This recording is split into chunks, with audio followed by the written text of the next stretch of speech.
Hello viewers, வணக்கம் and welcome back to my channel. Maya Seenu சீரியலுடைய அடுத்த எபிசோடுக்கான ப்ரோமோ என்ன அப்படின்றத பார்க்கலாம். அதுக்கு முன்னாடி இது வரைக்கும் நம்ம சேனலை நீங்கள் சப்ஸ்கிரைப் பண்ணலன்னா பண்ணிக்கிறங்க. கூடவே இருக்க பெல் ஐக்கானையும் கிளிக் பண்ணி அதில் ஆல் அப்படின்ற ஆப்ஷனையும் கிளிக் பண்ணிக்கிறங்க. அப்போ தான் நான் போடக்கூடிய வீடியோ உங்களுக்கு உடனுக்குடன் நோட்டிஃபிகேஷனாக வரும். சரி வாங்க ப்ரோமோ என்ன அப்படின்றத டீட்டெயிலாக பார்க்கலாம்.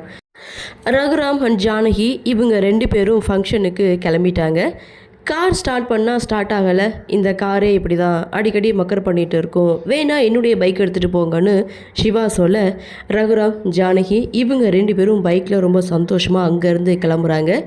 இதை பார்த்து பார்வதியும் பத்மாவும் பொறாமப்படுறாங்க.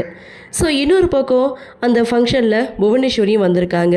ஃபங்க்ஷன் ஏற்பாடு பண்ணதுக்கான காரணமே அந்த ஹோட்டலில் மாயா வேலை பார்க்குறா அப்படின்றத ரகுராமுக்கு தெரியப்படுத்தணும் அப்படின்றதுக்காக தான் இந்த அவார்டே ரகுராமுக்கு கொடுக்குறாங்க. அப்படி ரகுராம் அங்கே வந்திருக்கதை மாயா பார்த்துட்டு சடனாக மறைஞ்சிக்க ட்ரை பண்ணுறாங்க. ஸோ அந்த இடத்துல சின்ன ஒரு தடுமாற்றம், மாயா அங்கே வேலை பார்க்குறது ரகுராமுக்கு தெரிய வந்துடுது. அதுவும் புவனேஸ்வரி எல்லார் முன்னாடியும் ரகுராமை அசிங்கப்படுத்துகிற மாதிரி பேசுகிறாங்க. உங்கள் வீட்டு பொண்ணை இப்படி ஹோட்டலில் வேலை பார்க்க வைக்கிறிய ரகுராம் அப்படின்னு சொல்லி அவமானமாக பேசினதும் இதை பார்த்த ரகுராம் வீட்டுக்கு மாயாவை செமையாக திட்டுறாங்க.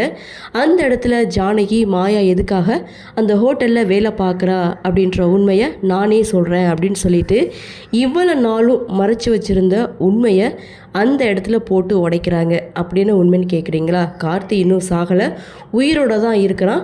அவனை புவனேஸ்வரி தான் அந்த ஹோட்டலில் மறைச்சி வச்சுருக்கா. அவனை கண்டுபிடிக்கிறதுக்காக தான் மாயா அந்த ஹோட்டலில் வேலைக்கு சேர்ந்துருக்கா அப்படின்ற உண்மையை ஜானகி போட்டு உடைச்சிட்டாங்க. ஸோ இது ரகுராமுக்கு தெரிஞ்சிடுச்சு. உடனே பைக் எடுத்துகிட்டு நேராக பயங்கர கோவத்தோட புவனேஸ்வரி வீட்டுக்கு போகிறாங்க. அடுத்து என்ன நடக்கும் அப்படின்ற ஒரு எதிர்பார்ப்பு. என்ன பண்ணுவார்? கோவப்பட்டு பேசுவாரா? புவனேஸ்வரி எப்படி சமாளிப்பாங்க? ஸோ என்ன நடக்கும் அப்படின்ற ஒரு எதிர்பார்ப்போடு இந்த ப்ரொமோவாக கொடுத்துருக்காங்க. சரி, அப்படி என்ன தான் நடக்குது அப்படின்றத நாமளும் பொறுத்திருந்து பார்க்கலாம். இந்த ப்ரொமோ பற்றின உங்களுடைய கருத்தை வழக்கம் போல் கமெண்ட் செக்ஷனில் பதிவு பண்ணுங்கள். இந்த வீடியோ உங்களுக்கு பிடிச்சிருந்தால் லைக் பண்ணுங்கள், ஷேர் பண்ணுங்கள். மறக்காமல் நம்ம சேனலில் சப்ஸ்கிரைப் பண்ணிக்கிறீங்கன்னு சொல்லி இந்த வீடியோவிலேருந்து விடைபெறுகிறேன். நன்றி, வணக்கம்.